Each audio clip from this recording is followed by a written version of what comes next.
Welcome to the Yoga Energy with Katie podcast. I'm your host, Katie O'Byrne. I'm a yoga and Reiki teacher and I am obsessed with learning. I can't wait to share with you some of the things that we learn here on this podcast. So stay tuned for some weird and wonderful conversations.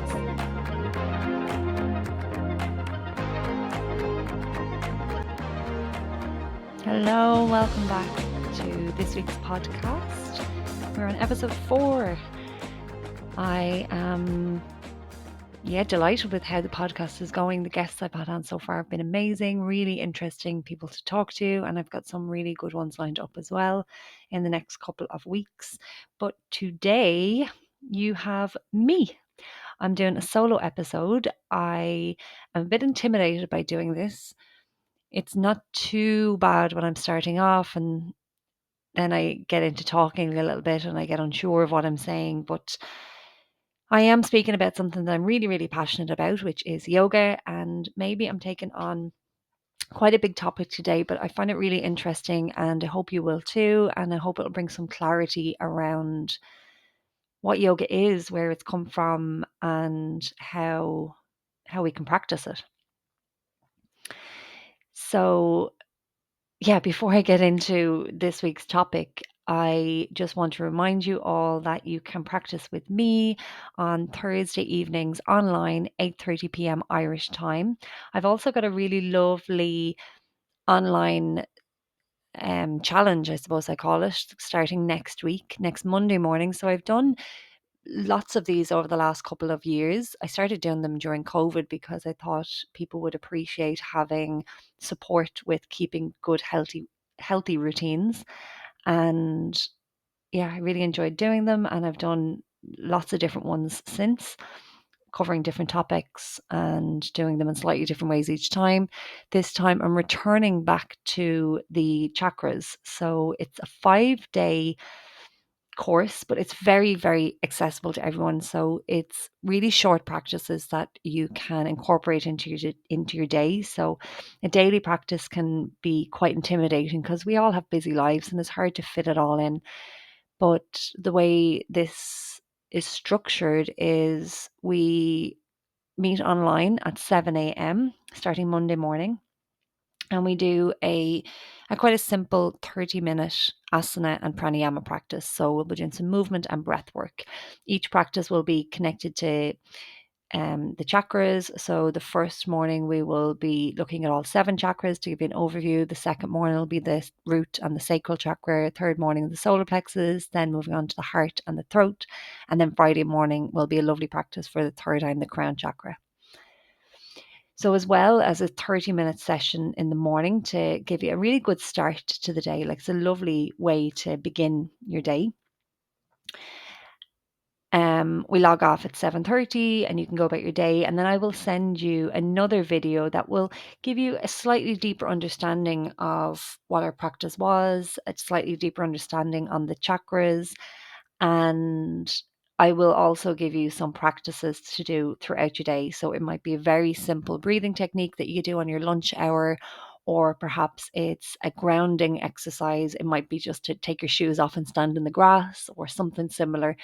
Like I said, I make it really accessible. It's just practices that you can do that might take like 2 or 3 minutes each. And we also have a lovely group that you can stay connected to one another. I found it really beneficial to have this group. Like, to be honest, I get a bit overwhelmed with WhatsApp groups. Any group that I'm in, people will know that I tend to stay quiet on them, or I don't always read all the messages in them. They can feel a little bit overwhelming. But this group is just for the week, and it is just on the topic of yoga and the chakras, and it's there to keep ourselves motivated. So we'll be encouraging one another, but we'll also be sharing the experience of each of the practices. So I've had some really lovely messages come into these groups over the last couple of years, and it's a lovely way to feel supported in what you're doing. So if you want a nice routine in your life, it's a good way to get started. We will start Monday morning, 7 a.m. I don't generally allow people to watch the recordings. I will make some exceptions, but you'll need to contact me directly. The reason for this is the 7 a.m. live online is part of the commitment and part of the good routine that you'll be setting up for yourself. But obviously, if you are a shift worker or you've a different routine to like the 9 to 5 routine or something, and you still want to join in, do get in contact with me, and I will send recordings to you if you need them. And you can do the 30-minute practice at a different time of your day. So, yeah, this week I have taken on the big topic of, I suppose most of it is going to be based around Hatha Yoga and what that is. And I'm going to try my very, very best to explain some of the history of it, where it comes from, why we practice it. And I spend so much time telling people yoga is so much more than the physical practice. But actually, Hatha Yoga is really rooted in the physical practice. So I'm going to explain a bit about that and why we do have the physical practice if it's so much more than physical. Because yoga is a spiritual practice. For some people, it doesn't have to be your spiritual practice. There's many, many benefits to it. But yeah, originally that's what it is. It's yoga. The word yoga means union. And that can be the union between the body and mind. It can be the union between your true self and your higher power. The word yoga derives from the Sanskrit word yoke, which means it is the yoke that connected the buffalo to the cart. So it was like a plow. It was the connection. So that's what yoga is. It's connection. So Wikipedia describes yoga as a group of physical, mental, and spiritual practices or disciplines which originated in ancient India and aim to control, in brackets it says yoke, and still the mind. So that Wikipedia is, in brief, I'm not going to go into the full description of it, but in brief it describes it as a discipline with the aim of controlling the mind, which is true in part. And if you click on Google Images for yoga, I have noticed these images are slowly starting to change and become a little bit more diverse, but not really. So generally when you Google yoga images, there will be thin white women putting their body into different shapes, usually shapes that are also similar to gymnastics. And that is part of yoga as well, these postures that you'll see people in. But if we were to only use a lot of these images to look at what yoga is, you would think, oh, I need to be super flexible to do yoga, which is still a question or a comment that I get lots. People say, I'm not flexible enough to do yoga. If you're a yoga teacher, you would have heard this over and over and over again.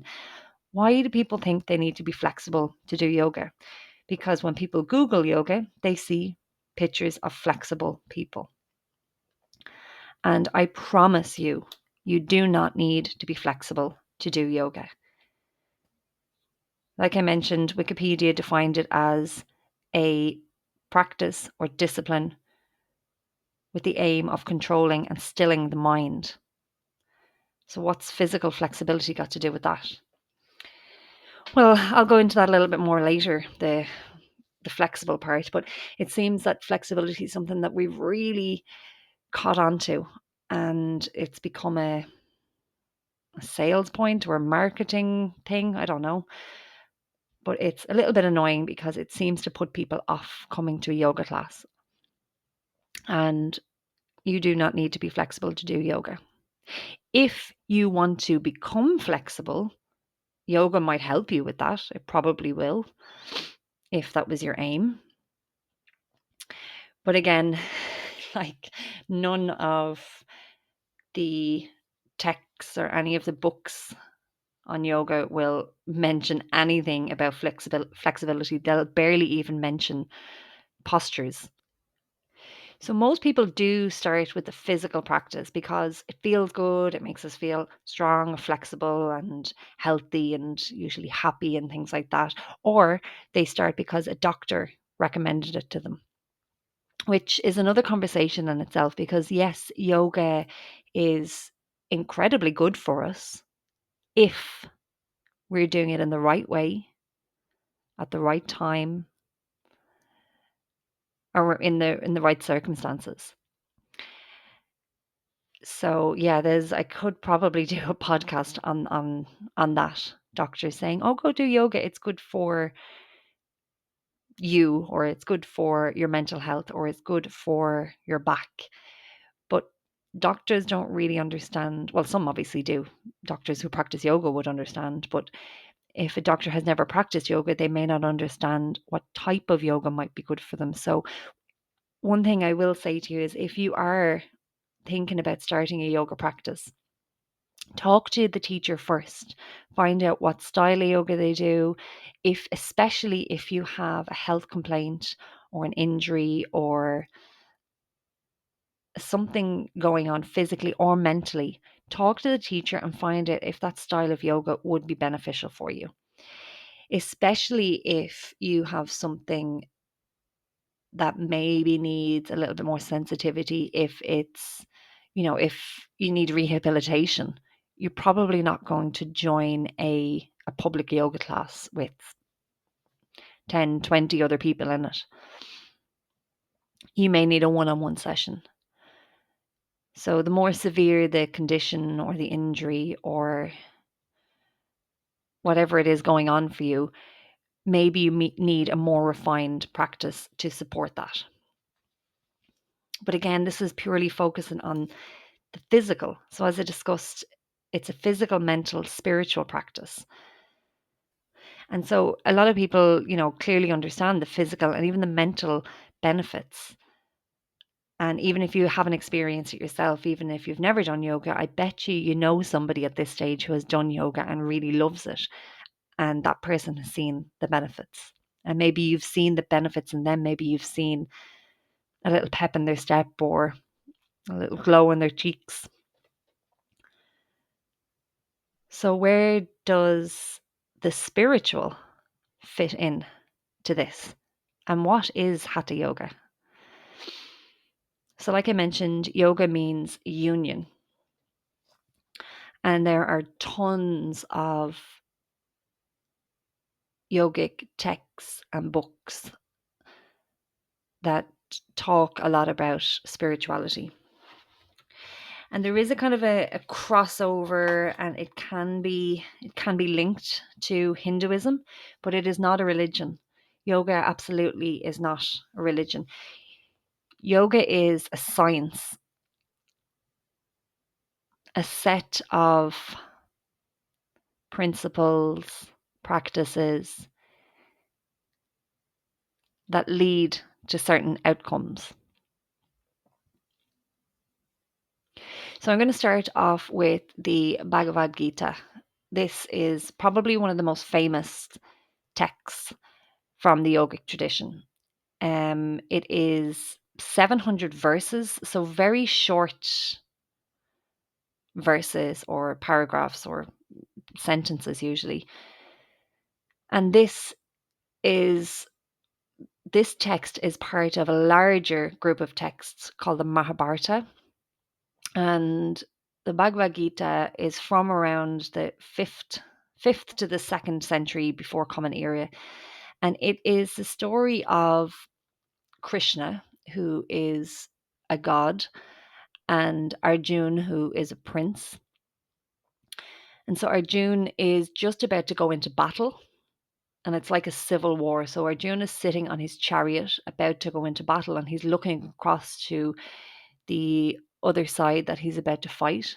And like, it's a civil war, so the people on the other side of the battlefield are his family. They are his friends, his teachers, his school pals. He knows these people. So he's having this real internal conflict of, okay, I need to fight this battle because a war is about to start, but how can I harm the people that I actually love? the people that I grew up with. And so this is where the conversation between Arjuna and Krishna starts. And this leads into many different pathways. It's a whole back and forth conversation, and it's so reflective of, like, the story is hundreds of years old, but it still has such relevance today because it's not about this external battle that happened in a particular place, but it's actually a story of what happens inside of us every single day, the battles that we face, the, oh, I need to do this situation, but I don't want to, because what if this happens, and what if that happens? What if I hurt this person? What if I get hurt? What if, it's all this what if. And throughout the story, Krishna gives advice, but it's usually like any good yoga teacher, it's not, he's not giving, he's not telling Arjun what to do, but rather asking some questions and supporting him and making the decision for himself. But within the story, we're taught about the four paths of yoga.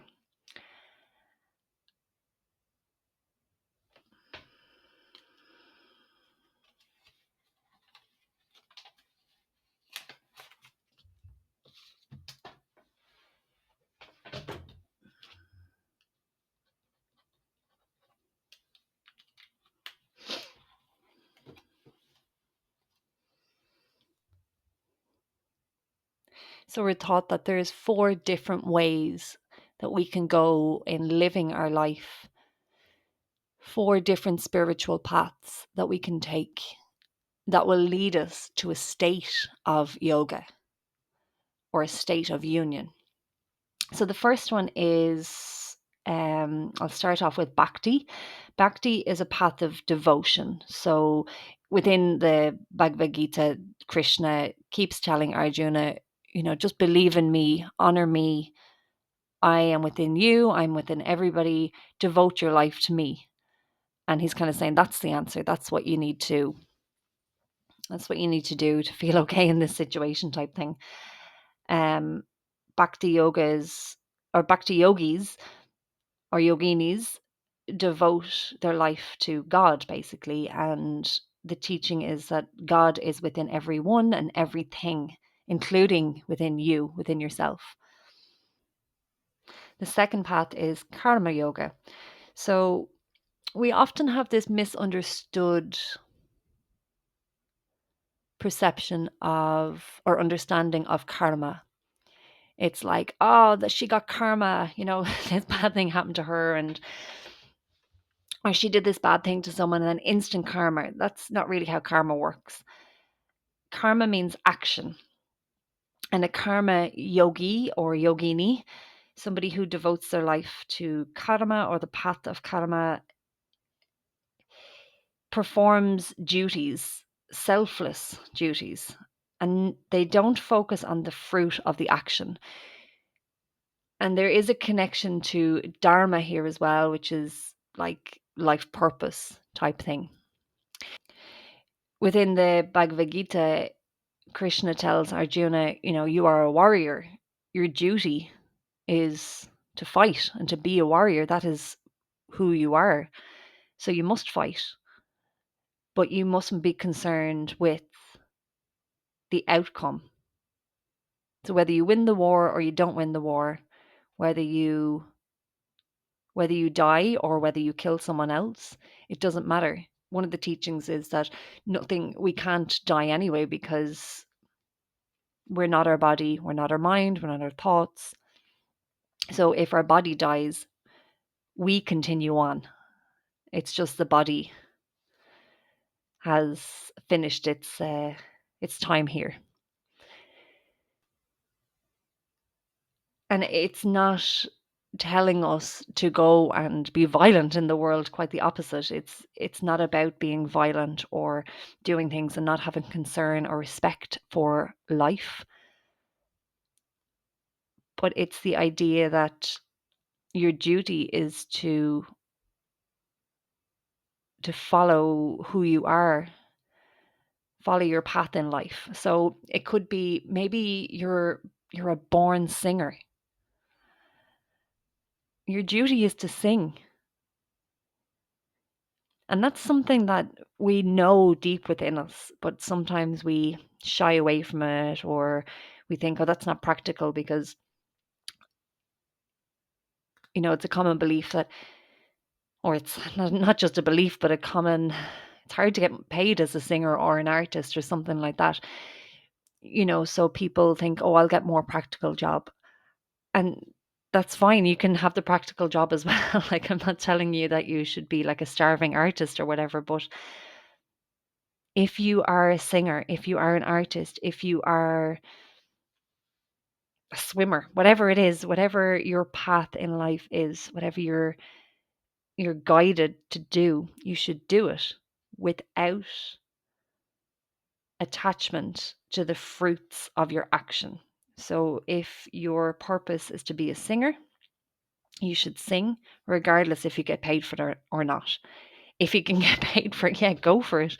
That's fine. That's not wrong either if you get paid for it. Like, great.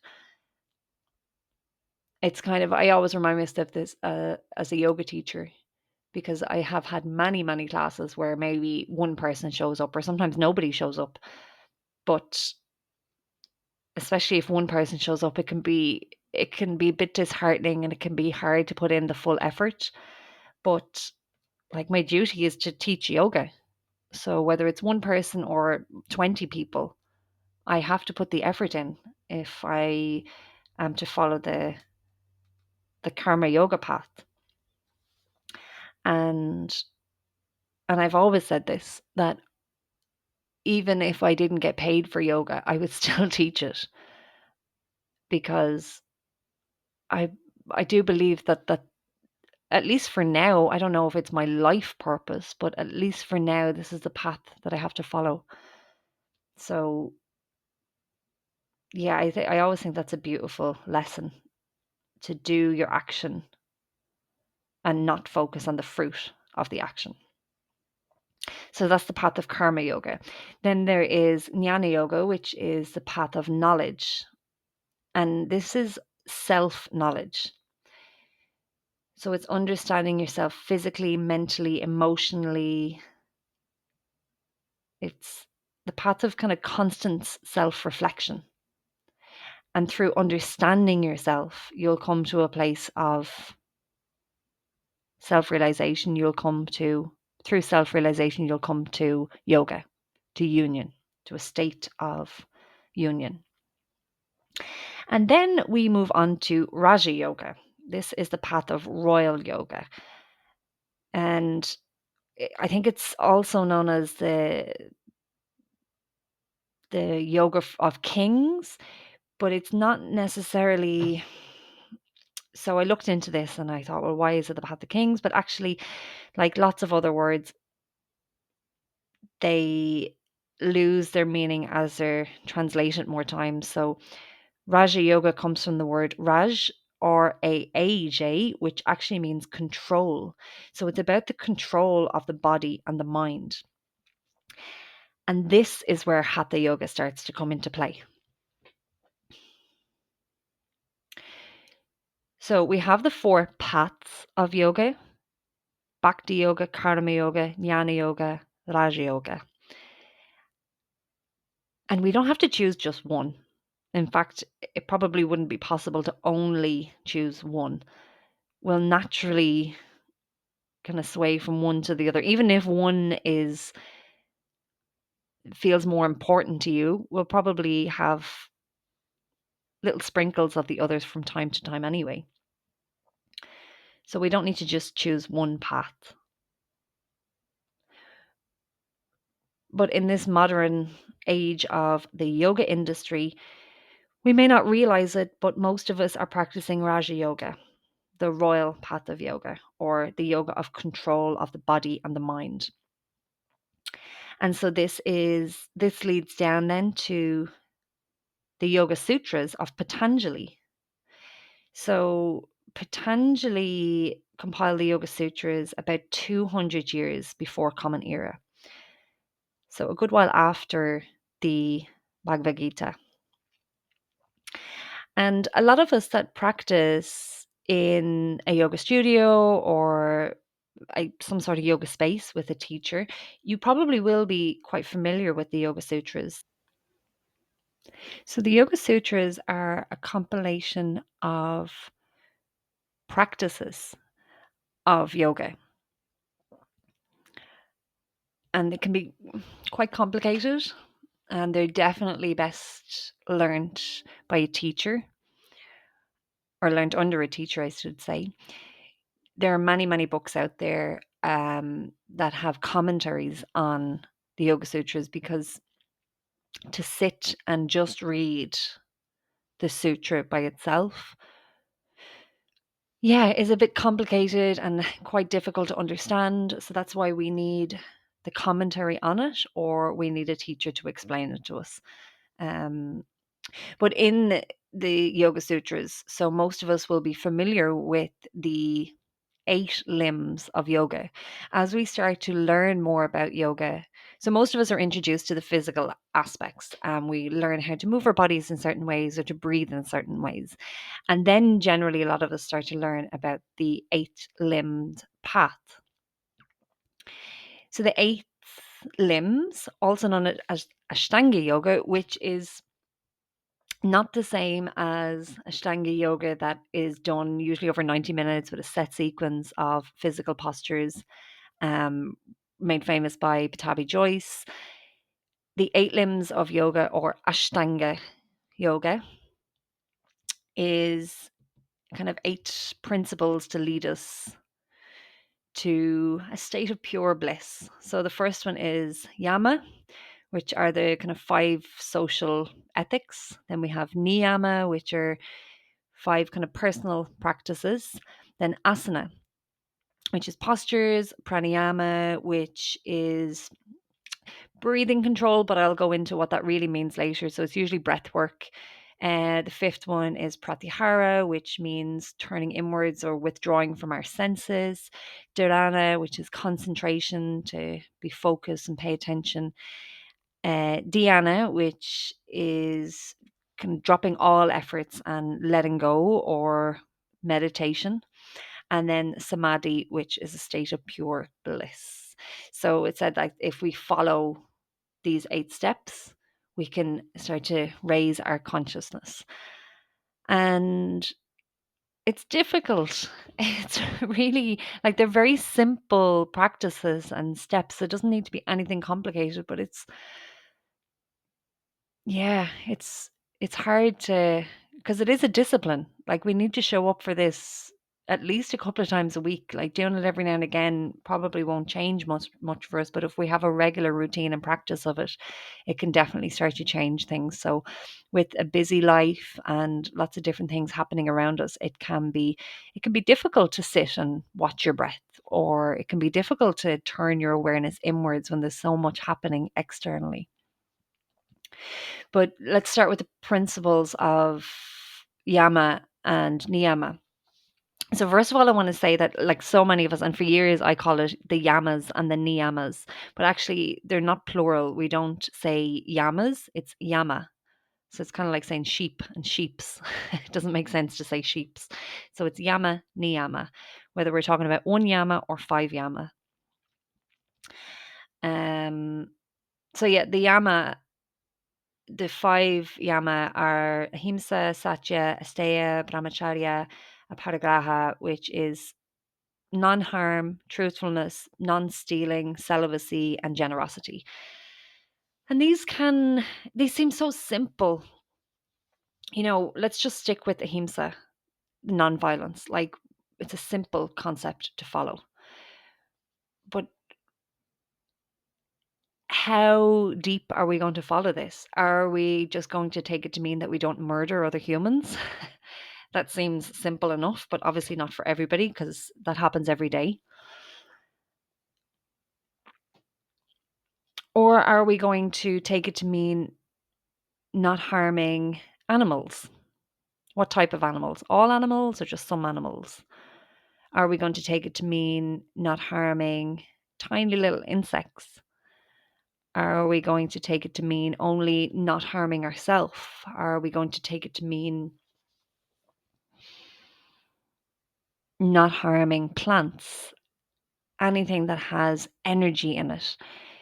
So even just understanding this is a lot.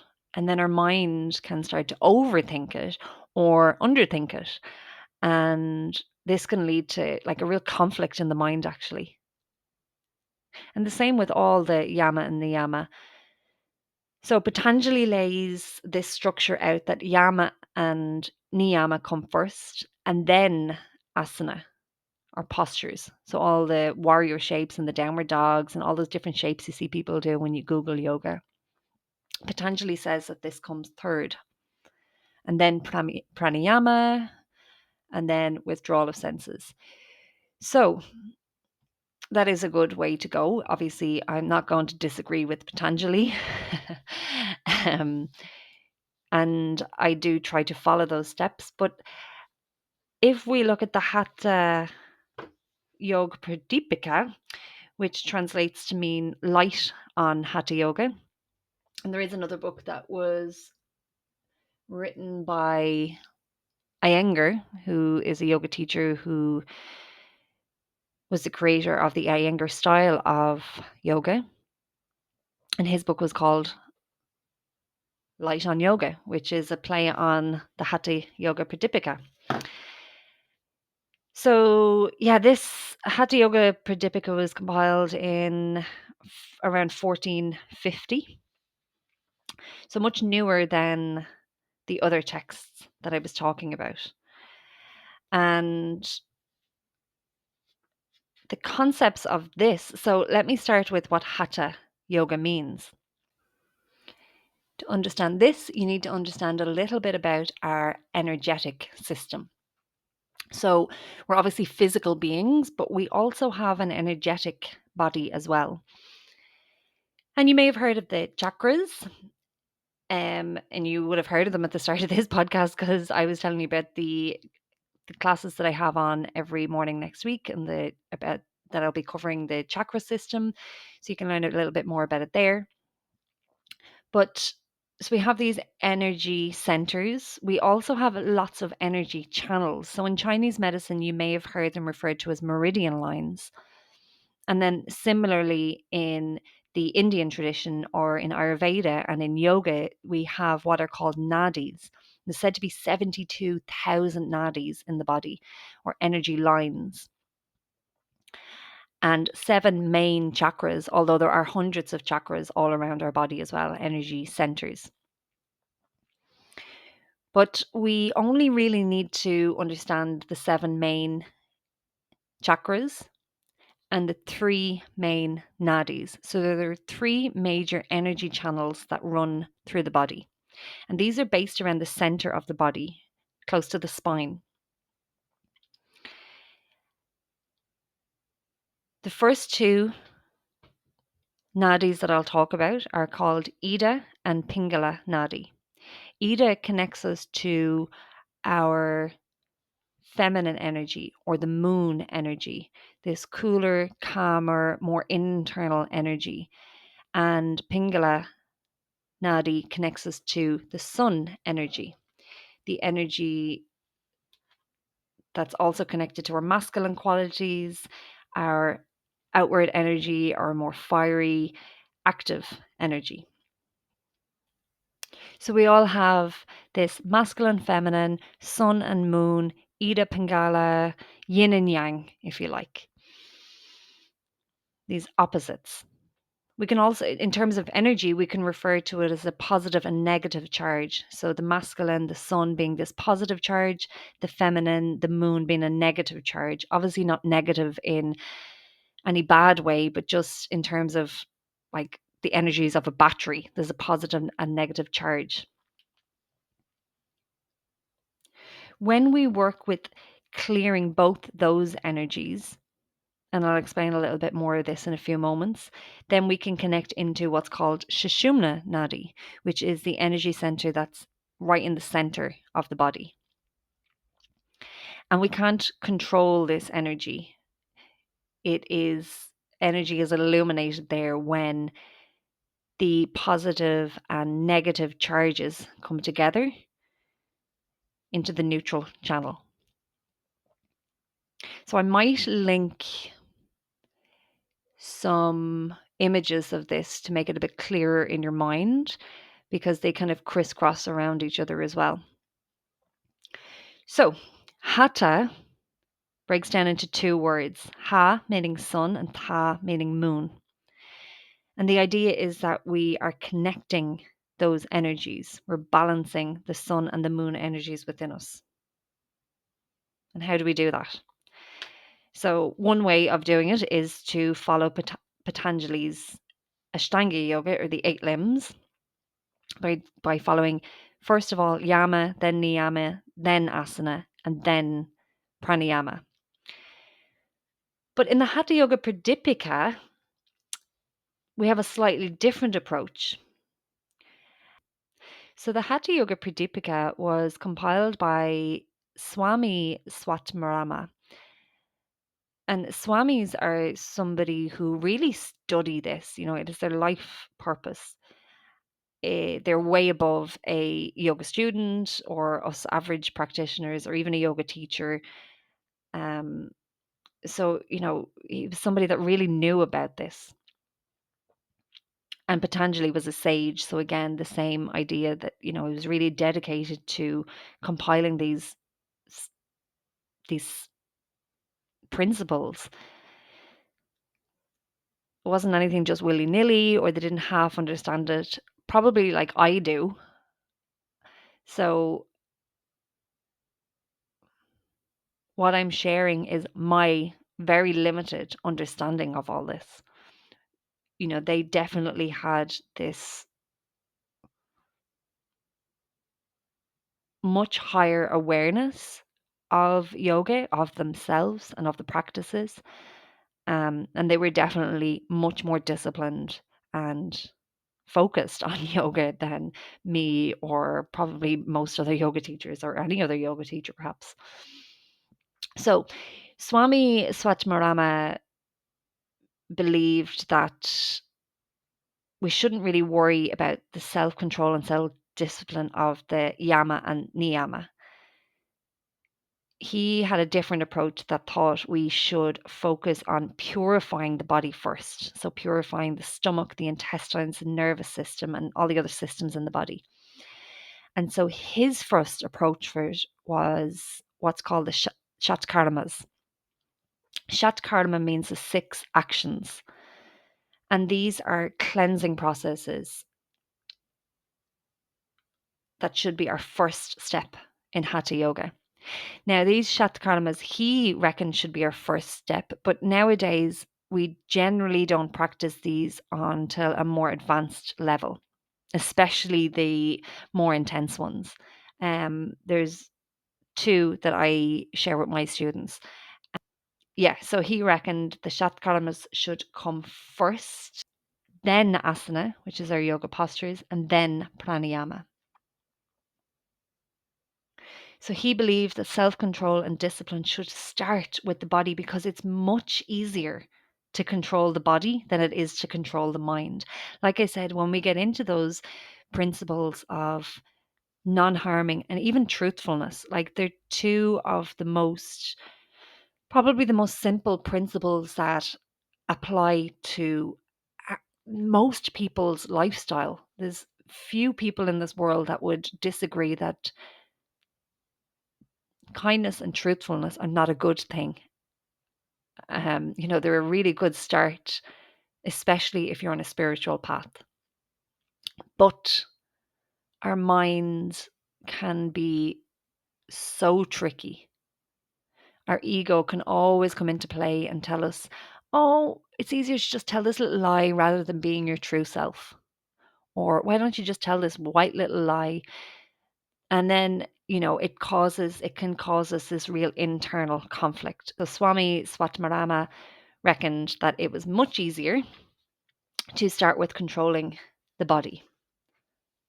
Okay, so let me talk about the Shatkarmas for a moment. So there are 6 yogic cleansing processes. The first one is neti, which I practice myself quite a bit. I find it a very useful practice. It is a nasal cleansing technique. It's literally just salt and warm water, and you run it through each nostril and you kind of blow your nose basically, and it helps to remove excess mucus so that your body, it's easier to breathe afterwards basically. Sometimes you wake up in the morning, you're a little bit congested. Doing neti is a great way to just remove some of that congestion so that the breathing techniques can be easier after that. Um, the second one is Doughty. Actually, I didn't practice this one. Doughty is mm, you are kind of swallowing a cloth, a really long cloth, and then pulling it back out so that you're removing any toxins from the stomach. I told you some of these were a bit extreme, a bit intense. Basti Shatkarma is another quite extreme one that I didn't practice, but I did another form of it. This is a way to cleanse the intestines. It's kind of like a colonic irrigation type thing situation going on. um, yeah, and it purifies the intestines. Nauli is a technique where we control the muscles of the abdomen. Again, I might try and put some images into the show notes that you can see what these might look like. With Nauli, we pull the muscles of the abdomen in and slightly up to make this hollow looking um, abdomen, basically, and we're massaging the internal organs with the abdominal muscles. Kapalabhati, which a lot of people are probably familiar with. A lot of people probably explain it as or think it is a pranayama technique or breathing technique. We do use the breath to do this technique, but it's actually a cleansing process, and it's categorized under the cleansing, the shatkarmas, rather than under pranayama. So Kapalabhati is also known as shiny skull because it's said to cleanse the frontal cortex of our brain, but it's really good for the digestive system as well. So it's this forceful exhalation of breath through the nose with this pumping action of the abdominal muscles. So yes, we use the breath to do it, but it is actually a purification technique. Trakata, which is a gazing technique. So we're using this we're cleansing our eyes. A lot of people will gaze at a candle. So I've done this in my classes as well. I have done Kapalabhati and Trakata with my students because they're probably the most accessible and the ones I understand the most. I absolutely wouldn't be sharing Nolly or Doughty or Basti anytime soon because I practiced Nolly a couple of times and not the other ones, although I did do other forms of the cleansing techniques, which I won't go into because there's no need to be so graphic. But yeah, they're effective. Let's put it that way. So yeah, Trakata is a gazing technique. We usually use a candle flame.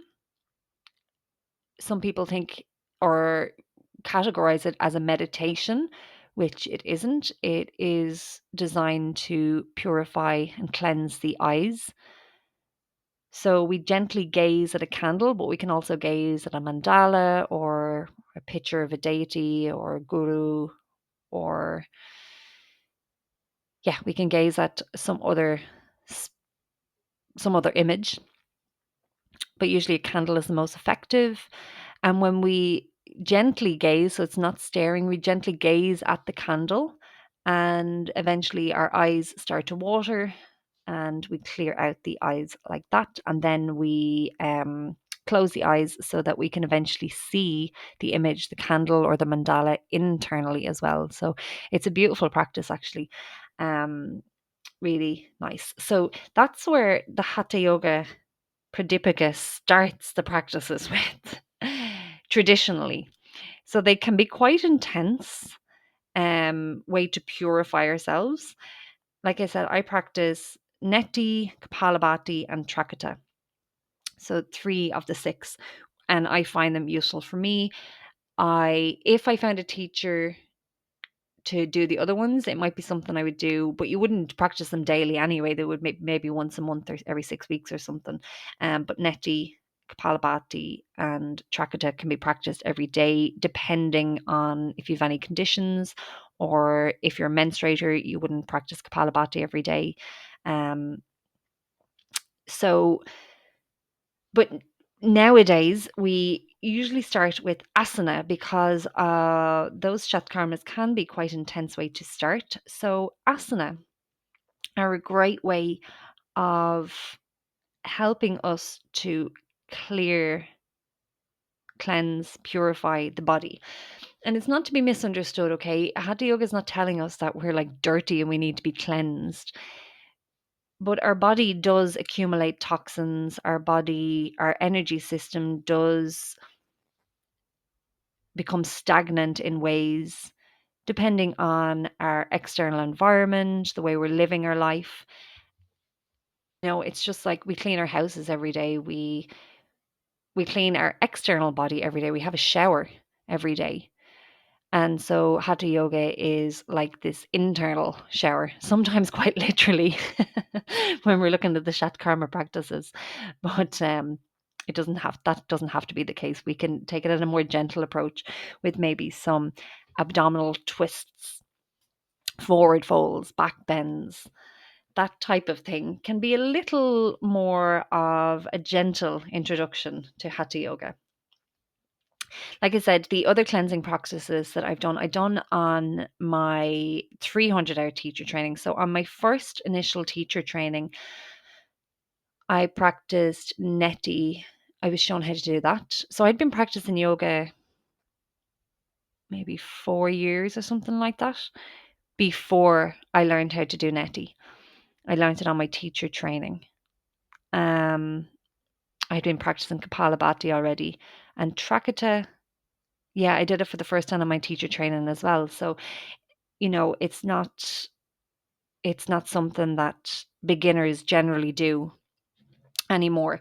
If you were to practice in the traditional way, which is one-on-one with your teacher, perhaps you might start with those practices if you were in the right physical condition to do so.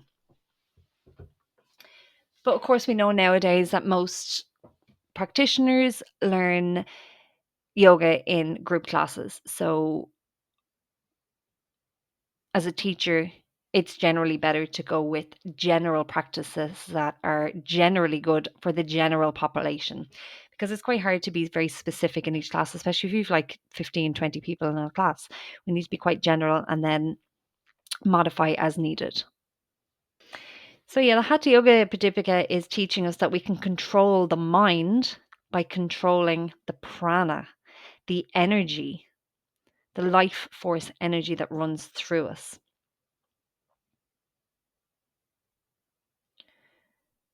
So the Hatha Yoga texts tell us very clearly that by controlling the pranas, the mind is automatically controlled. And we probably would have felt this in our yoga classes. If you go in and you move your body in certain ways, you do certain breathing techniques.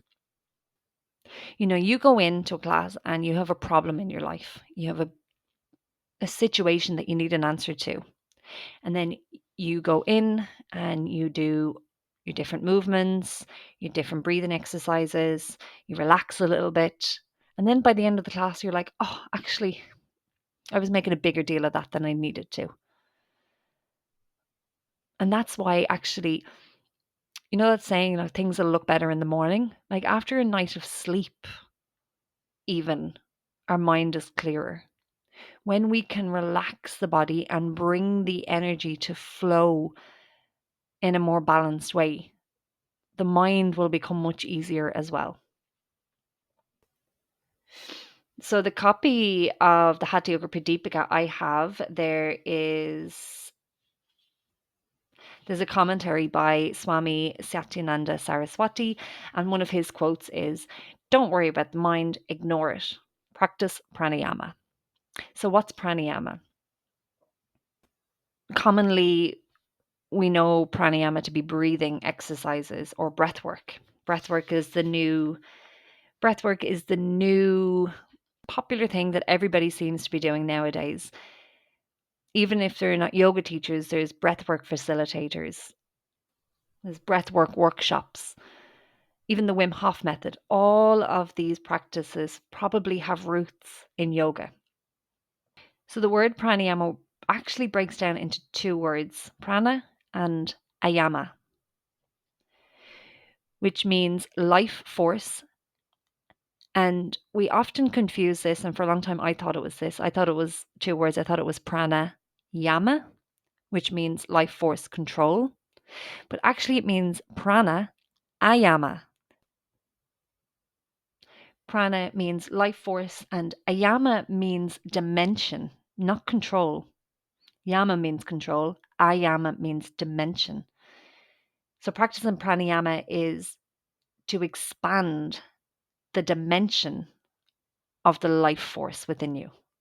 So we're controlling the breath, we're controlling the body, and we're expanding our life force energy. And when we can expand that life force energy and bring balance through Ida and Pingala Nadi, those major energy channels that run alongside the spine, then eventually and spontaneously, Sushumna Nadi starts to awaken. Now, a lot of people think this is to do with a Kundalini awakening. And I want to speak about this as well because Kundalini is something that we need to be cautious of. A Kundalini awaken is not something that you want to take lightly. It's not something that I've experienced because I think I'm obviously not ready for it. And I think because I don't go so deep into a lot of these practices.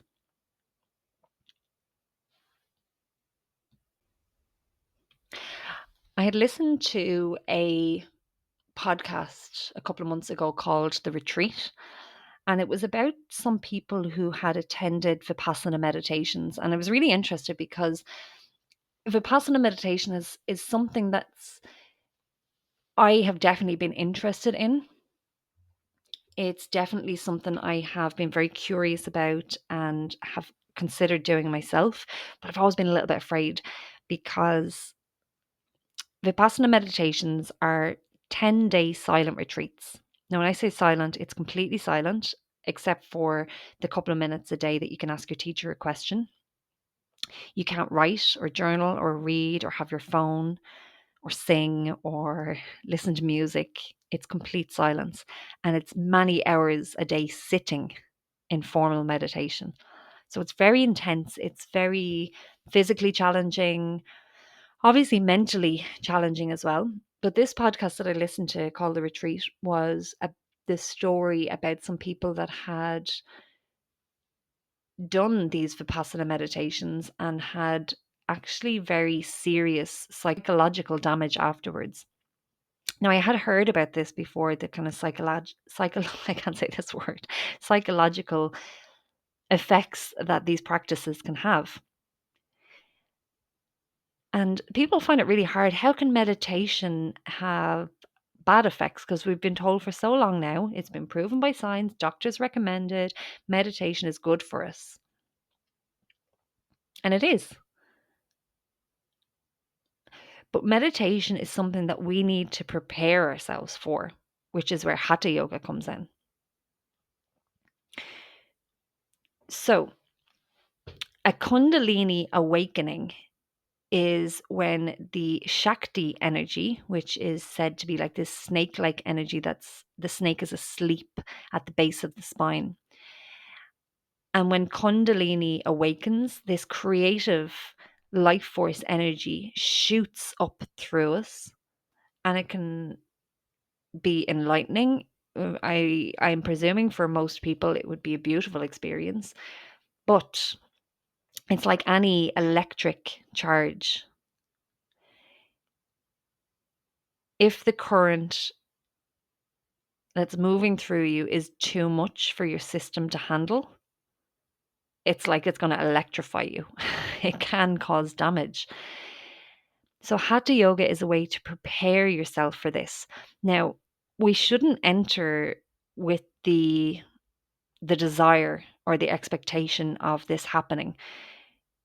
It's kind of going back to that karma yoga. We're just doing our duty of showing up for ourselves, of purifying our body, and we're not really hoping for this big electric sensation. We're doing it because we're on the spiritual path. And it's slow. It should be slow so that we can prepare ourselves properly. So we need to prepare that center channel, that Sushumna channel, to be strong enough to contain the Kundalini energy if and when it arises. And I'm thinking maybe some people think they've had a Kundalini awakening because I had this beautiful feeling of calmness or balance, or maybe a feeling of union or the sense of clarity. And perhaps it is Sushumna Nadi flowing rather than Kundalini energy rising. So when our sun and moon energy, or the Ida and Pingala energy channels, are flowing as they should, spontaneously energy will start to move through Sushumna Nadi. And when Sushumna Nadi is balanced and open, then possibly after time, Kundalini energy can flow through there with a bit more ease. But this is something for very advanced practitioners. If you're attending a 1 hour class once a week and still going about a busy lifestyle, still maybe drinking alcohol and working in a stressful job, and you've got like a normal lifestyle, a normal Western lifestyle, you are probably not ready for anything of the such, anything, any type of Kundalini energy rising. And I think that's where the psychological issues arose for the people in that podcast, that, you know, they went straight into these practices without performing Hatha Yoga first, without having their energy systems cleansed, purified, and prepared. So they went in, and some of them did have meditation experience beforehand, and some of them had been practicing Vipassana meditation for quite a while. So I don't know if this was the reason. I don't know exactly. This is just my kind of view on listening to the podcast and looking at Hatha Yoga and the energy system, that perhaps Kundalini energy did arise within them, but their system, their body, and their mind wasn't ready to absorb that energy. And it was like a short circuit. It was like a fuse blew, or I don't know if that's a fair way to compare it. Maybe that's not a sensitive way of saying it, but you know, something happened where they had some sort of psychological break. So there can be dangers to it. And I'm not sure if I spoke too long earlier on about how doctors can recommend yoga, Hatha Yoga, and other meditation techniques, and say, oh, you know, if you've got a bad back, go do yoga, or if you are stressed, go do meditation. But it's important that you understand, or that you share with your teacher, if you have issues. So if you have digestional issues, there are certain practices that you shouldn't do.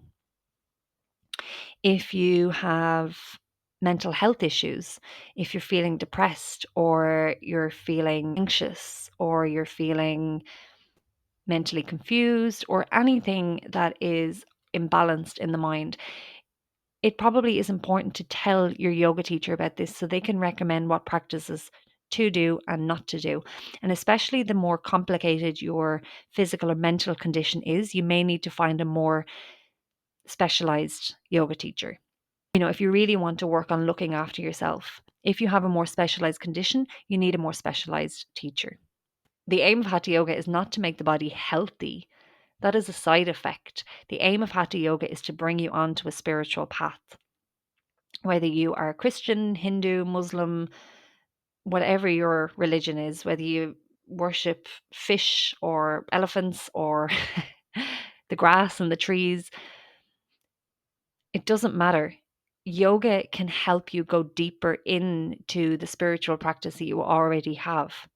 So, for some of you, perhaps when you heard me saying that I'm going to talk about the different paths or styles of yoga or explain what Hatha Yoga is, maybe this is not what you're expecting, because we see things like Vinyasa Yoga, Ashtanga Yoga, Yin Yoga, Restorative Yoga, mm, Aerial Yoga.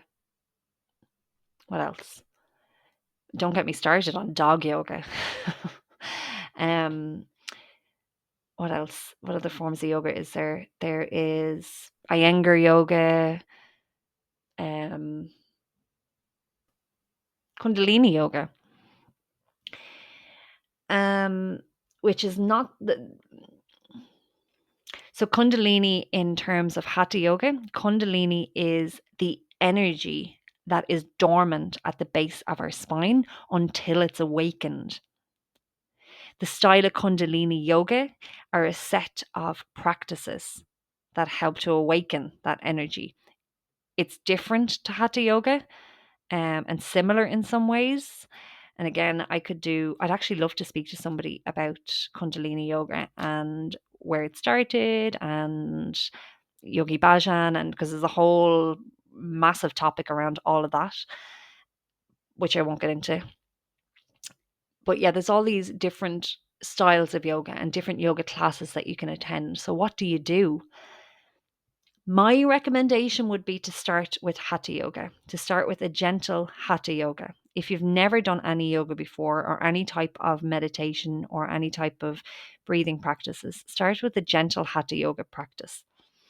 So you can learn to understand your body, how it moves, and more importantly, you can start to learn how your energy works. And you can start to feel into your energetic system and feel what it's like to be more balanced energetically. And when you start to understand that, then maybe you can go on to explore the different styles of yoga. Maybe Ashtanga Yoga, it's quite a physically strong, fast moving, um, challenging form of yoga asana.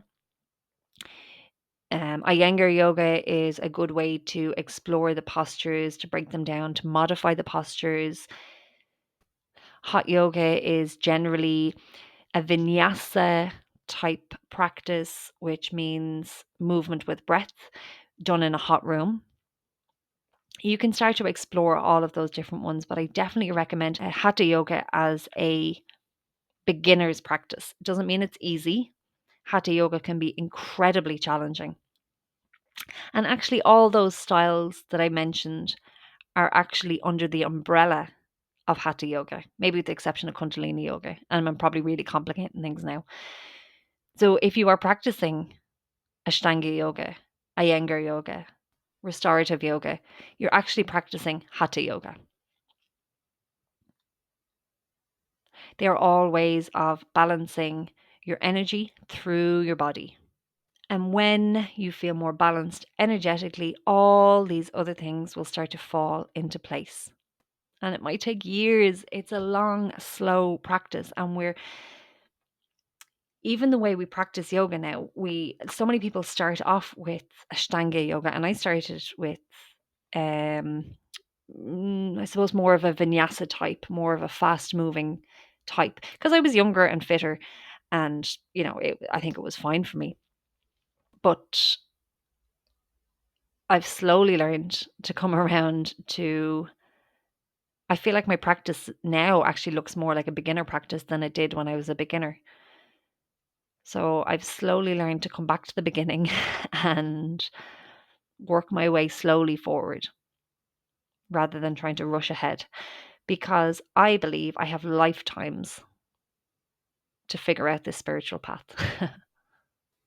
Okay, that's probably more than long enough of me blabbering on. I hope that made some sense. I hope it clarified some of what yoga is. I hope it gave you an insight into some of the history, some of the different paths. I'll list in the show notes some of the books, the texts that I referred to. I'll try and find some images that might be useful for you. And I hope you have a wonderful week. Before I log off, I think I forgot to say the most important thing of all of this is trying to create regular practice. So just being disciplined with showing up for yourself through your body. If it's 5 minutes, that's fine, but do your 5 minutes. Maybe then you have 10 minutes, maybe 20 minutes. It doesn't have to be every day. Working within your limitations. Also working with your environment. If you have a busy work life, don't add on a busy yoga schedule to it as well. Use your yoga practice to balance your life. Okay, thanks everyone for listening. I really appreciate it. If you have any questions, please get in touch with me. I have all my information details in the show notes. Have a beautiful week. Thanks everyone.